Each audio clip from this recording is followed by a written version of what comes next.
o professor, o médico, o estudioso José Aristodemo Pinotti. Ele é professor titular de ginecologia da Universidade de São Paulo, mas foi também reitor da Universidade de Campinas, foi secretário de Estado de Educação de São Paulo, exerceu durante algumas legislaturas a condição honrosa de deputado federal e hoje ele vem aqui ao nosso programa, a meu pedido, para nós conversarmos um pouco sobre a situação da saúde em nosso país. Quero agradecer muito ao doutor Pinotti pela sua presença aqui entre nós.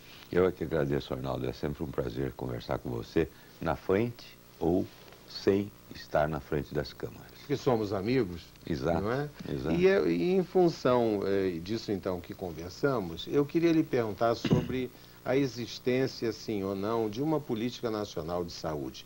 Isso me preocupa muito, porque, evidentemente, que nós gostaríamos que o Brasil fosse dividido ou segmentado na sua política de desenvolvimento por determinadas políticas, como a de saúde, e nós não sentimos muito nítida essa política. Na sua opinião, existe?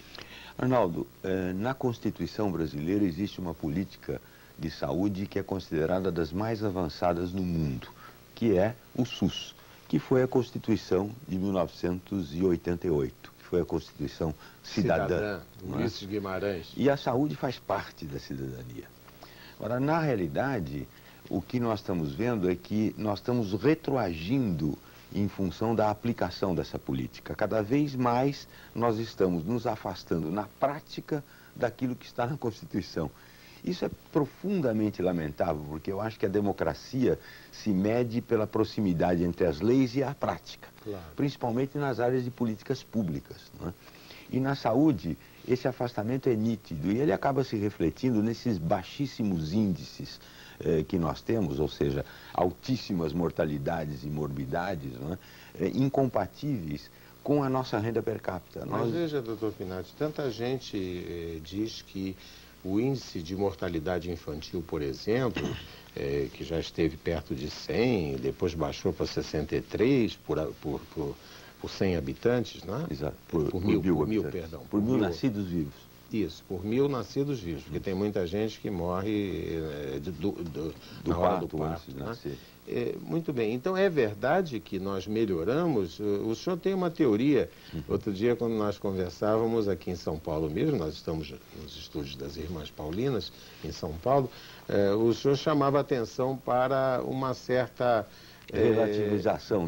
Relativização ou até malandragem mesmo no uso desses índices. Mas, na sua opinião, o índice de mortalidade infantil, para ficar só nesse por enquanto, ele reduziu mesmo ou tem alguma coisa aí que é esquisita? Não, ele vem reduzindo concretamente, não é? Com o correr das décadas, mas ele não obedece na sua redução a uma política de saúde. Eu explico um pouquinho melhor. Quando você inventou o inseticida, a mortalidade infantil caiu. Com água encanada, a mortalidade infantil cai. Com esgoto encanado, a mortalidade infantil cai. Com comida, a mortalidade infantil cai. Não é? E essas coisas estão melhorando no mundo inteiro. O importante para nós analisarmos o nosso índice de mortalidade infantil é compararmos esse índice com os países que têm uma renda per capita parecida com a nossa. E quando nós comparamos com o México, com o Uruguai, com a Argentina, com Colômbia, nós vemos... Com Chile. No Chile, então, é covardia. Nós vemos que a nossa mortalidade infantil está muito mais alta do que a mortalidade infantil desses países. Isso mostra o quê? Mostra os dois grandes defeitos, ou os três grandes defeitos do sistema de saúde brasileiro. O primeiro é que nós não aplicamos os recursos que deveríamos aplicar. O segundo é que, apesar de gastarmos poucos, gastamos mal. E o terceiro é que nós não temos uma política pública de saúde definida. Ou melhor, temos na lei uma ótima, não aplicamos na prática. Isso é falta de dinheiro, na sua opinião, ou não é bem por aí? Em parte é falta de dinheiro, porque nós colocamos do nosso PIB 2% em saúde, o que é uma vergonha internacional. A Organização Mundial de Saúde pede de joelhos que nenhum país coloque menos do que 5% do PIB. Existem países africanos que já estão colocando 5% do PIB, nós continuamos colocando 2% do PIB. não é? Isso é muito pouco. Isso significa R$100, um pouco mais de R$100 por habitante ano. É pouquíssimo. Estados Unidos gasta $2.000 por habitante ano. Não é? Canadá, mais do que isso. Não é? Saúde é cara, não se pode fazer saúde com migalhas. Não é? Agora, por outro lado, mesmo esse dinheiro, Arnaldo, nós usamos mal, desperdiçamos amplamente, não é? Porque não temos uma política pública de saúde que defina uma estrutura correta, uma organização correta do sistema. Saúde ainda aqui é um pouco manejada por campanhas, não é? Não tem sentido. Você faz uma campanha de próstata, faz uma campanha de Papa Nicolau, faz uma campanha de hérnia, faz uma campanha de óculos. E o ano que vem você vai fazer novamente uma campanha de próstata, de Papa Nicolau, de hérnia, de óculos. E a hipertensão, e a diabetes, as doenças crônicas degenerativas, e os outros cânceres, e o câncer de mama. Quer dizer, você tem que fazer 400 campanhas por ano e repetir todos os anos. Isso é o sinal do caos na saúde. Quando a saúde, todas essas campanhas deveriam estar derrubadas na horizontalidade de um sistema de saúde convenientemente organizado. Que quem é que, vamos dizer assim, impede que isso se faça?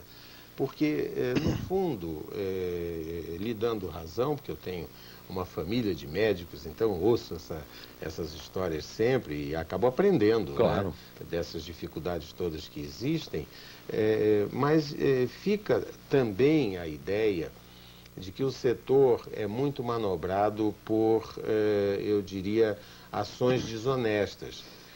Então, paga um pouco pelo SUS, aí o sujeito chega e inventa no hospital dele operações que não existiram, operações que não houve. Então, atendimentos que ele também não fez, multiplica por 2, por 5, por não sei quanto, porque o valor per capita é tão baixo que o sujeito acaba se inspirando a fazer aquilo que ninguém defende, que é a saída pelo lado e de uma forma desonesta. Então, parece que um ex-ministro da Saúde uma vez me disse, isso aqui é um paliteiro, porque para onde você olhar, você vai encontrar irregularidade. E como é que se pode conviver dessa forma? Pois é, essa questão precisa ser bem analisada. Primeiro, que o governo paga realmente muito mal. E ao pagar muito mal... E nem é em dia. E também atrasado. Pois é. E ao fazer isso, ele faz um acordo que a gente não pode chamar de acordo de cavalheiros com aqueles que recebem. Ele fecha os olhos para as irregularidades. E quando você fecha os olhos para as irregularidades, elas não ocorrem apenas na medida de você ser ressarcido do teu prejuízo, ou seja, o hospital que faz um procedimento e o SUS que paga esse procedimento com deficiências poderia cobrar o dobro para ser ressarcido. Não, mas ele acaba não cobrando o dobro, porque quando você libera o hospital para fazer as irregularidades, ele faz para ter mais lucros. Aí abre para tudo. Isso é ruim, mas isso também é culpa do governo. Agora, tem uma outra questão, talvez mais de fundo do que essa, que é o seguinte: os contratos e convênios com o sistema público de saúde, que é o SUS, que são pagos pelo governo federal, são feitos de uma maneira tão aleatória que acabam não privilegiando os hospitais públicos. Porque quando você faz um convênio SUS com um hospital público que tem um orçamento do Estado, você não está pagando para esse hospital o procedimento, porque o procedimento é pago pelo Estado. Você está dando um prêmio de produtividade para esse hospital. É um plus. É um plus. Então, esse plus não deve ser considerado como pagamento do procedimento, mas sim como uma colaboração do governo federal para um hospital público municipal ou estadual fazer aquilo que é tarefa dele, ou seja, atender o usuário de uma maneira correta e eficiente. Certo. Eu tive uma experiência recente em São Paulo, que durou 10 anos, de dirigir um hospital público, o Hospital Pérola Byton, e nós tínhamos só isso, um orçamento do Estado, que era um orçamento deficitário, e tínhamos o pagamento por parte do governo federal dos procedimentos SUS que nós realizávamos. Foi perfeitamente possível, Arnaldo, sustentar o hospital. Sustentar o hospital, ampliar o hospital. Em 10 anos, nós chegamos a alugar 8 prédios em volta do hospital. E em 10 anos, nós acabamos atendendo por dia 3.000 mulheres e praticando todas as espécies de procedimentos da mais alta complexidade nesse hospital com dinheiro público. Só com dinheiro público. É quando se quer, se faz. Quando se quer, se faz. Quando se quer, se faz. Agora, quando você faz um contrato do SUS com um hospital privado que visa lucro e não tem um recebimento de um orçamento público, bom, aí é impossível. Aí é impossível.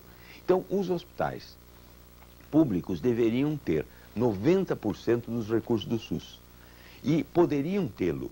Eu pego um outro exemplo. O Hospital das Clínicas, por exemplo, onde eu trabalho, sou professor em São Paulo, não é?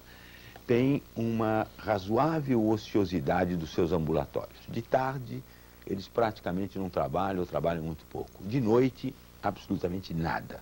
Não é?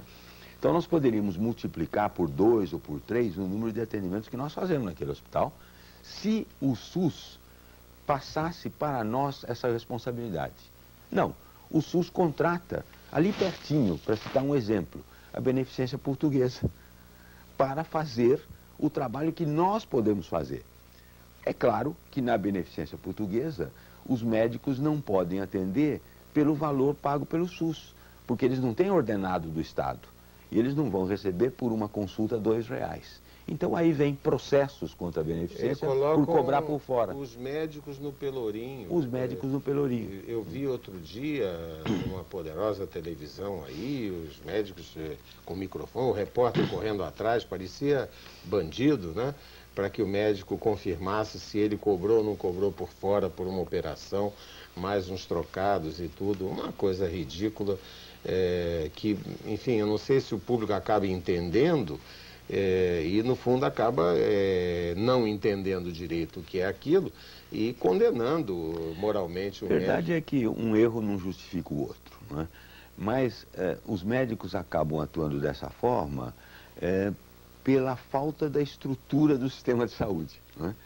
Está errado, eles não devem cobrar por fora nunca, não é? Mas se eles não tivessem a oportunidade de fazê-lo, ou mesmo a necessidade de fazê-lo, eles não cobrariam nunca. Não é?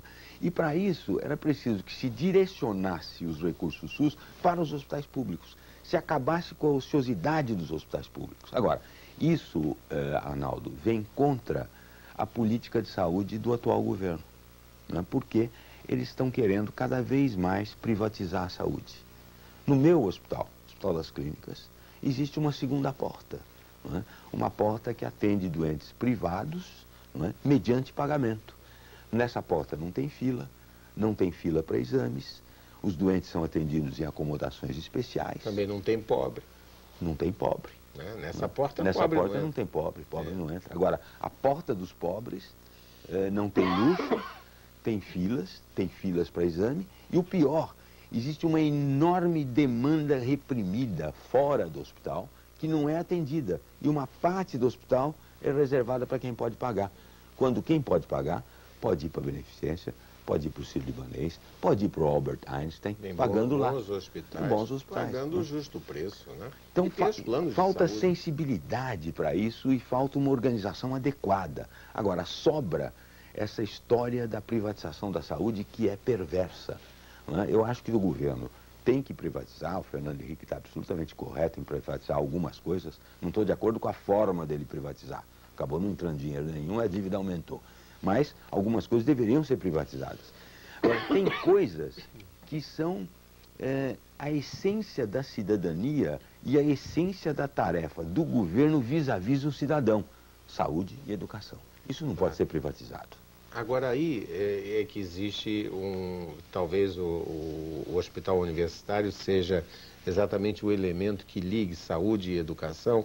E como o senhor foi reitor, foi secretário de Estado e é um médico ilustre ligado ao Hospital das Clínicas de São Paulo, eu acho que valeria a pena uma palavrinha sobre o hospital universitário. Nós vamos do hospital universitário.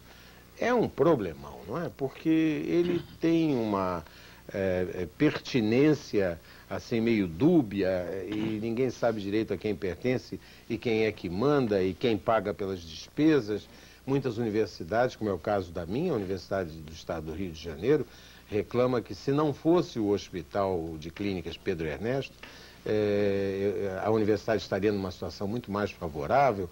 Portanto, acho que veria de bom grado se alguém tomasse aquele hospital para si e arcasse com as despesas. Como é que o senhor vê exatamente uma solução para o problema do hospital universitário de um modo geral? Olha, Arnaldo, eu acho que o hospital universitário é uma instituição fantástica, de uma enorme potencialidade, porque de lá saem os novos profissionais, esses que vão atuar.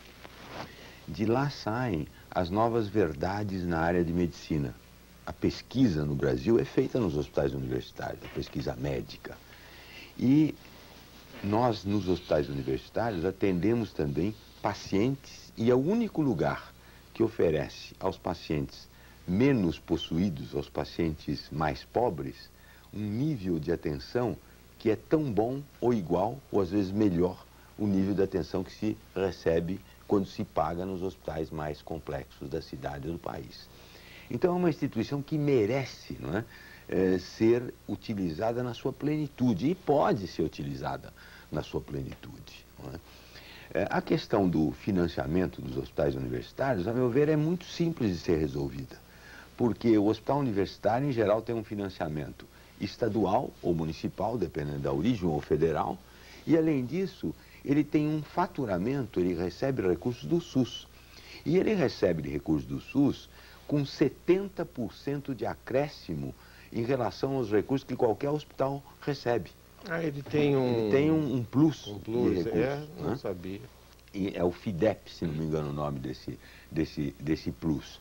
Então, um hospital universitário bem gerenciado, com um recurso orçamentário, mais o recurso do SUS, mais o recurso do FIDEP, mais os projetos que ele manda para a FAPESP, para o CNPq, para cá e para lá, ele pode ser uma fonte de novos conhecimentos, pode ser uma fonte de ótimos médicos, ótimos enfermeiros, ótimos dentistas, ótimos profissionais de saúde, e pode ser e deve ser o local do atendimento preferencial de referência dos doentes carentes do nosso país. Então é preciso que haja uma política adequada e uma gestão boa dos hospitais universitários.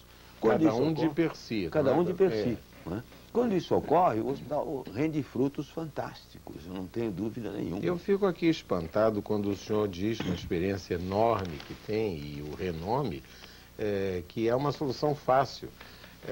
E a gente se pergunta, não é? Mas se é fácil, por que não adotam? Não é? Talvez por isso, né? As coisas óbvias são às vezes as mais difíceis de serem implantadas. Né? Eu acho, Arnaldo, que ele sofre um pouco a falta de uma política de saúde adequada no país. E a falta de uma política de saúde deixa o hospital universitário meio solto no processo. Não é? Eles sofrem também o fato de haver interferências políticas no sentido político da palavra. Partidário mesmo. Partidário mesmo, dentro da gestão dos hospitais universitários.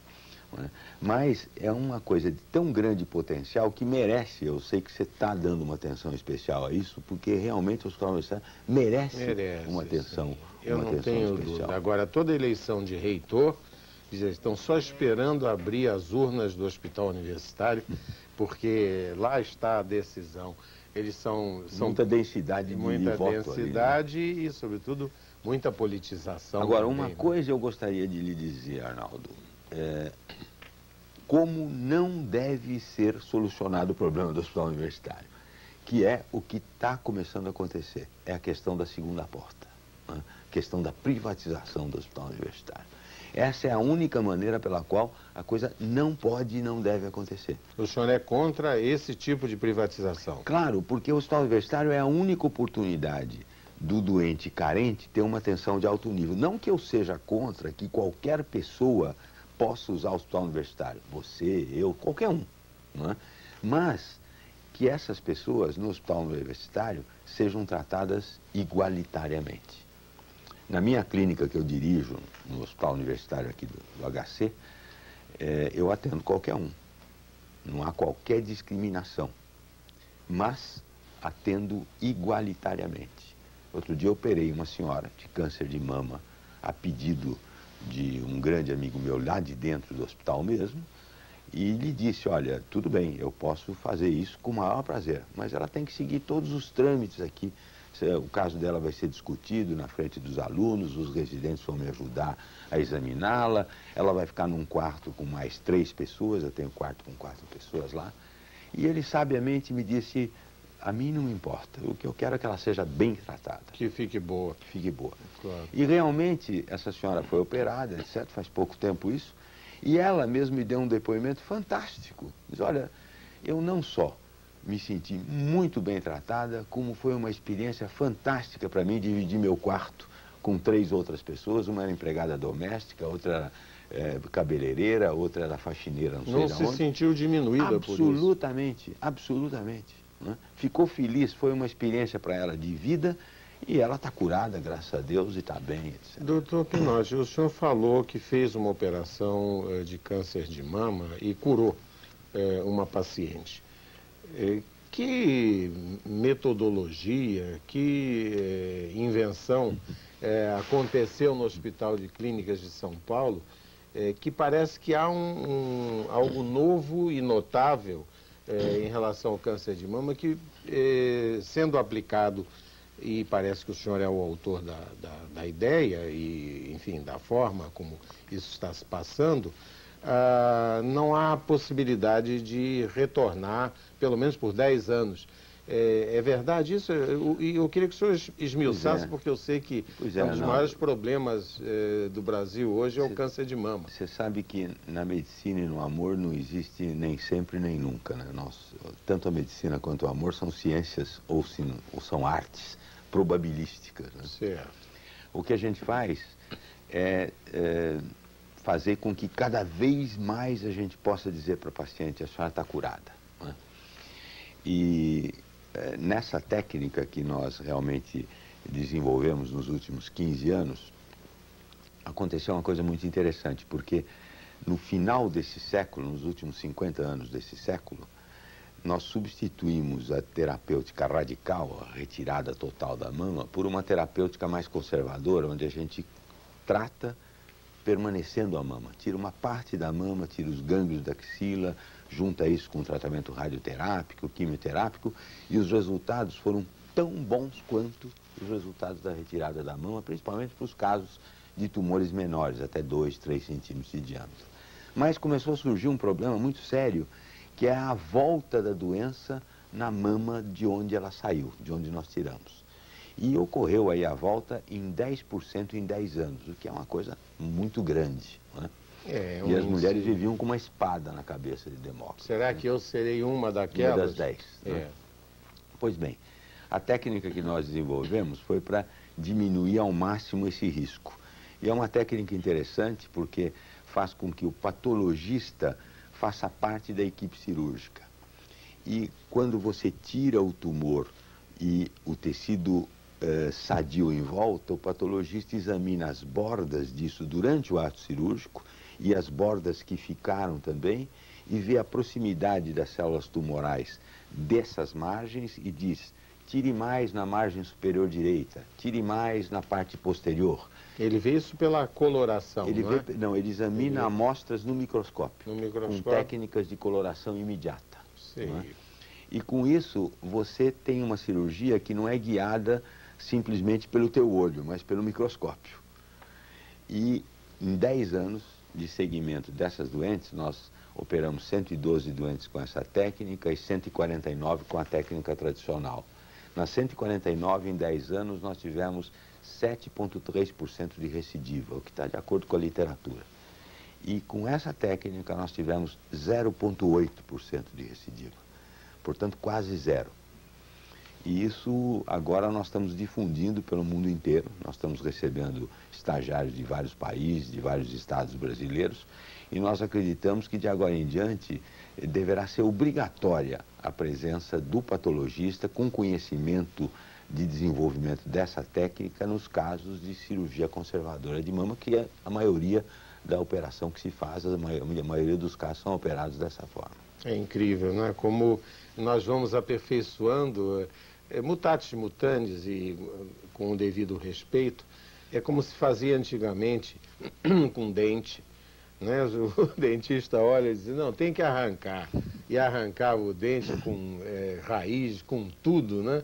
E hoje há tanto cuidado para não arrancar o dente, para ver se aproveita, mesmo que seja uma parte do dente, não é? Porque é aquilo que o indivíduo adquiriu naturalmente, mas eu ainda sou do tempo da dentadura. só arrancando, né? Arranca, e aí eu... Mas você tem razão, toda a medicina e a odontologia também evoluiu para a área de menos invasão, né? E cirurgias, menos agressão, né, cirurgias mais conservadoras, né? Hoje nós estamos muito preocupados com isso na área da mulher, porque a mulher foi a maior vítima desse processo. Como existe esse processo de dominação e discriminação da mulher, as cirurgias nas mulheres eram demolidoras, né? Não sei se você já assistiu uma mastectomia radical. Não, né? não. É uma cirurgia que tira a mama, tira a musculatura do tórax, né? E até a metade do século, essa cirurgia que foi inventada no século passado, estava sendo aprimorada para mais, não para menos. Para né? cortar mais ainda. Cortar, tirar os gânglios da fossa supraclavicular, tirar o braço em alguns casos. Né? Até que se descobriu que a radicalidade ou a extensão da cirurgia não tinha nada que ver com a possibilidade de cura. Nada que ver. Eram cirurgias magníficas, tecnicamente difíceis, e os cirurgiões ficavam cada vez mais experts nisso, mas a cura da mulher não melhorava. E agora, o que nós estamos descobrindo? Estamos descobrindo que a mulher que tem a sua mama conservada tem uma qualidade emocional muito melhor, e essa qualidade emocional interfere favoravelmente na cura. E nós isso é comprovado cientificamente. É absolutamente comprovado. E nós sabemos até qual é a mediação entre o cérebro e a imunidade, entre o cérebro e os hormônios, que fazem com que a mulher que se sinta bem, que se sinta inteira, que tenha menos depressão, tenha menos estresse, que são coisas que acontecem quando se tira a mama, essa mulher que tem a mama conservada, ela tem conservada também melhor a sua imunidade e a sua capacidade de combater a volta da doença. E, doutor Pinotti, com os conhecimentos de hoje, o mundo vai virando o século com tantas descobertas. Na área da informática não há mais o que inventar. E eles inventam diariamente mais alguma coisa. E nós não conseguimos a cura do câncer, ou conseguimos algumas curas e outras ainda constituem desafio. Como é que o senhor vê isso? Arnaldo, é interessante, porque hoje nós sabemos a origem da maior parte dos casos de câncer. Sabemos, por exemplo, que o câncer do colo uterino é uma doença sexualmente transmissível, portanto podemos preveni-la. Sabemos que o câncer de mama é uma doença ambiental. Podemos dizer para as mulheres que têm um comportamento, que vivam num determinado ambiente, a ponto de terem um risco muito baixo de câncer de mama. Sabemos como diagnosticar precocemente. Sabemos como tratar eficientemente. Sabemos como curar. O grande problema desse século não é tudo o que nós sabemos. O grande problema desse século, em termos de câncer, é aplicar o que nós sabemos para diagnosticar, tratar e curar a maioria das doentes. Isso é que nós não sabemos. E isso nos reporta ao começo da nossa conversa de hoje, a estrutura do sistema de saúde. Quando você fizer pesquisas operacionais e aplicar uma boa estrutura no sistema de saúde, você vai poder fazer com que tudo o que você sabe seja aplicado para os pacientes. E aí nós vamos curar muito câncer. Agora, em câncer tem coisas fantásticas, né? Mas eu queria... Eu acho, Arnaldo, até para dar um pouco de esperança, uma esperança concreta, né? Principalmente na minha área, que é a área das mulheres. As mulheres, se informarem adequadamente a respeito dos problemas de câncer, elas podem prevenir. Câncer do colo, que é uma doença sexualmente transmissível, pode ser prevenida por uma relação sexual protegida. Elas podem diagnosticar precocemente. Câncer da mama pode ser diagnosticado antes de ser câncer e operado com cirurgias mínimas que não afetam em nada a estética e curado. E elas podem se tratar adequadamente.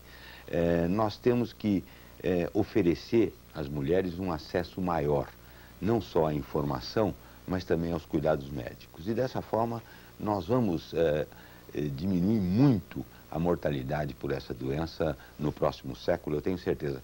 E existem coisas maravilhosas acontecendo, como, por exemplo, a capacidade que nós já estamos adquirindo de mexer com o DNA, com o código genético, que é a causa do câncer. O câncer é uma modificação do DNA. E nós já estamos até a ponto de interromper um pouquinho essa verdade absoluta, que é a lei do Darwin, mexendo com o código genético e ali evitando o câncer na sua origem.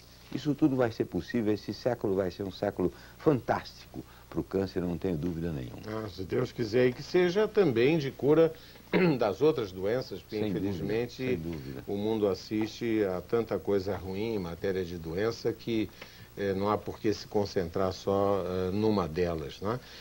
E um problema que pelo menos me preocupa, como educador que o senhor é também, é esse da gravidez das adolescentes.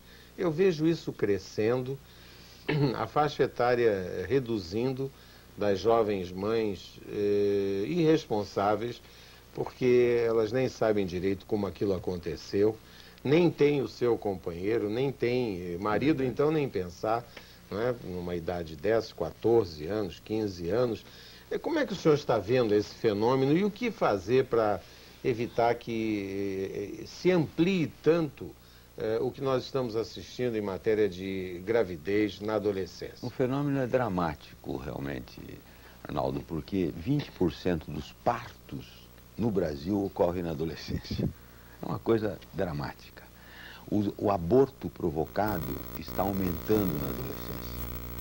A AIDS está aumentando nas mulheres e particularmente nas mulheres adolescentes. E a idade média do início da atividade sexual, em recente pesquisa que nós fizemos aqui em São Paulo, demonstra que ele está baixando. Ele era 17, passou para 16, passou para 15 anos agora. E adolescente é uma mulher mais cedo hoje, porque as nossas avós começavam a menstruar aos 17 anos de idade e as nossas netas estão começando a menstruar aos 11 anos de idade. A mulher fica mulher fisicamente muito cedo, mas ela não tem maturidade emocional para iniciar uma vida sexual e ela não tem informação para iniciar uma vida sexual também. Então, no fundo, cai na tua área, que é a questão da educação. Nós precisamos começar a educar de uma maneira diferente as nossas adolescentes. Os pais não podem continuar se demitindo do processo educacional pensando que a escola educa. Faz tudo. Faz tudo. A televisão, a mídia não pode se demitir da sua obrigação de educar pensando que isso ocorre na escola ou na família, não é? Porque as crianças se educam hoje, e sempre se educaram assim, não só na escola, mas se educam na família, se educam na mídia, se educam no grupo que elas frequentam. Né? Educação é um processo muito mais amplo, muito mais holístico do que simplesmente essa transferência de informação em que foi transformada a nossa educação. E sem contar o problema da violência, inclusive a violência sexual. Mas há toda uma violência instalada no país quando se pergunta a qualquer cidadão com o que ele se preocupa hoje, até para eleger alguém.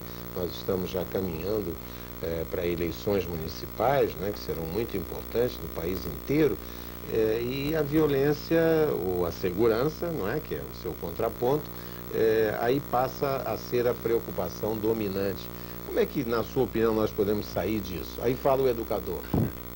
Pois é, eu acho que nós não podemos dispensar uma repressão importante, policial, às questões de violência urbana. Mas, se nós formos só por esse caminho, nós vamos numa escalada de violência. A violência gerando a repressão gerando a violência, e isso não resolverá nunca. É preciso ir para o caminho da educação. Eu tive uma experiência fantástica quando eu fui secretário de Educação do governo Montoro, de colocar, sem construir novas escolas, as crianças mais carentes de cada escola em tempo integral na escola. O programa se chamou Profit, Programa de Formação Integral da Criança, que tentava pedagogicamente substituir um ensino informativo por um ensino formativo. E é possível você formar a criança quando você sai da sala de aula com ela, come com ela, brinca com ela, faz jardinagem com ela, faz esporte com ela, faz música com ela, que é o que a gente fazia no pós-escola. Os resultados desse programa, Arnaldo, que conseguiram colocar 500 mil crianças pobres em tempo integral nas escolas, os resultados foram fantásticos. Repetência e invasão diminuiu em 86%.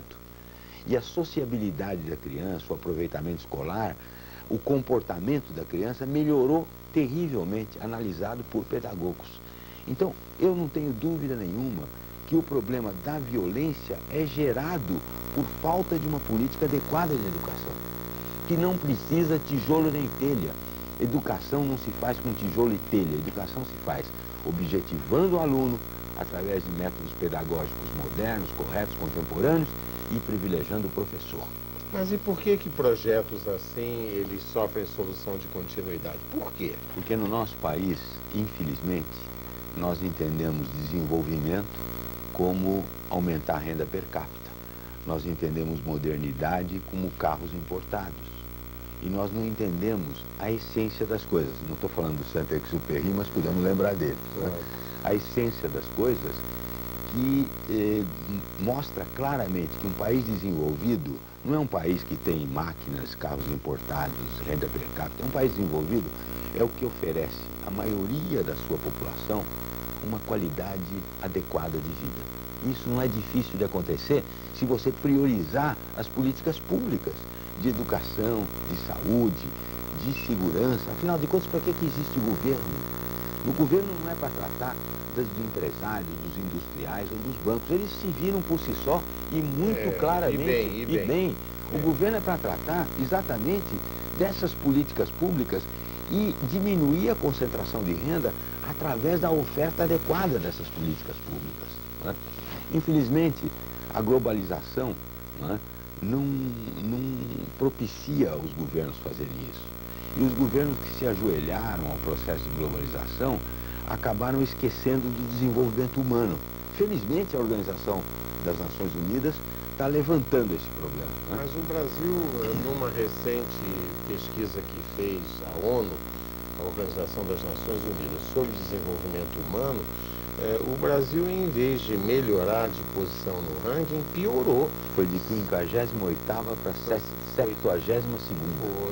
Deu uma piorada. Na sua opinião, em que fatores nós pioramos para determinar essa... nós fizemos o que o Guga fez ao contrário, né? O Guga subiu no ranking e nós descemos. Por que descemos? Bom, para o telespectador, não é importante ele saber que esse ranking do desenvolvimento humano mede por saúde, por educação, por escolaridade e por emprego. Né? E é fácil verificar que as nossas políticas de saúde, educação, de emprego pioraram sensivelmente. E pioraram porque nós assumimos essa coisa da globalização, do neoliberalismo de uma forma muito acrítica. Eu acho, Arnaldo, que nós temos que nos inserir no mundo como ele está, e o mundo está globalizado. Mas nós podemos fazê-lo usando todo esse espaço enorme que o país tem de negociação. Nós somos um país forte, nós somos a 8ª economia do mundo, nós somos um país continental, para negociar bem a globalização do país. Porque, afinal de contas, os Estados Unidos, com a globalização, tem hoje o menor desemprego da sua história. E há 10 anos que ele está crescendo economicamente. A globalização está sendo boa para eles. Estão muito felizes, poderia ser boa para a gente. Claro. Mas aí depende de você ter representantes no executivo, no legislativo, que entendam que o desenvolvimento de um país tem que ser a felicidade do seu povo. Outro dia, a esse propósito, o economista Celso Furtado, que é membro da Academia Brasileira de Letras, ele fez uma palestra interessantíssima sob o título "E agora, Brasil?". O título era esse. E ele explicou direitinho, numa crença enorme. Ele é um homem que veio da guerra, ele era oficial de ligação, né, na época da Segunda Guerra Mundial. Ele contou, enfim, como sofreu essas peripécias todas e como a mentalidade dele se criou em função, inclusive, dos horrores da guerra que ele assistiu na Europa. Mas ele falou da globalização. Ele não é exatamente contra a globalização. O que ele condenou, e isso vem bem a propósito da sua fala, porque eu acho que vocês afinam com isso, ele condena o fato de que no Brasil, que tem uma renda per capita de $5.000, nós sabemos, não é grande coisa, mas em termos de média já está razoável. Mas o problema é que o Brasil cada vez enfeixa na mão de um grupo menor praticamente toda a riqueza nacional. Então a ideia da distribuição da renda é nenhuma, porque nós estamos cada vez mais botando a riqueza do país nas mãos de umas poucas pessoas privilegiadas. Como sair disso, mestre Pinotti? Como sair disso? Vontade política do governo.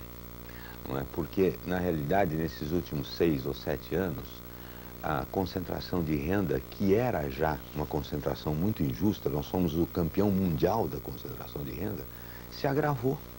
Se agravou. Não é?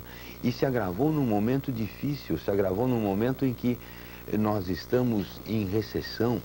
Essa ausência de inflação é uma ausência de inflação absolutamente fingida. Tudo aquilo que você tem, desde o teu salário até o teu automóvel, a tua casa, hoje vale 1/4 do que valia. Essa é a inflação que nos interessa, não é? Essa é a inflação que interessa ao povo, as coisas estão custando cada vez mais caras. Não é? A dívida pública brasileira, Arnaldo, era de 62 bilhões de reais. Foi vendido o patrimônio nacional para saldar a dívida. A dívida hoje é de 515 bilhões de reais. Nós precisamos mudar urgentemente o modelo de governo. Tem que chegar um governo lá que tenha a coragem de dizer o seguinte: devo, não nego, mas não vou pagar com o sangue do meu povo. Eu vou pagar a dívida com 20% do meu orçamento, não com 50%, como está se pagando hoje. E os outros 30% eu vou pôr na área social, para gerar emprego. Olha, nada gera tanto emprego como você tratar da saúde do povo, porque você trata da saúde com gente. E quando você bota um hospital para funcionar, quando você coloca um ambulatório para funcionar, você precisa empregar gente. Nada gera tão emprego quanto a educação. Exato. Porque você educa não é com telha e com tijolo, educa com gente. Então as políticas públicas na área social, adequadamente gerenciadas, também resolvem o problema de emprego. Também resolvem o problema de emprego. Então nós precisamos disso. Nós precisamos de estadistas, né, que entendam o desenvolvimento como desenvolvimento humano e usem o poder do nosso país, do nosso povo, para negociar direito à nossa inserção na globalização. A globalização é um determinismo histórico, não dá para a gente fugir dele. Nessa visão hegeliana da história, da síntese, da tese, da antitese, nós vamos passar por isso, isso vai acabar. Né? Mas enquanto a gente passa, nós temos que negociar bem a nossa inserção lá. É claro, eu acho que aí está uma lição admirável e dada por quem pode dar a lição com a experiência enorme de vida que tem o Dr. José Aristodemo Pinotti, a quem eu agradeço.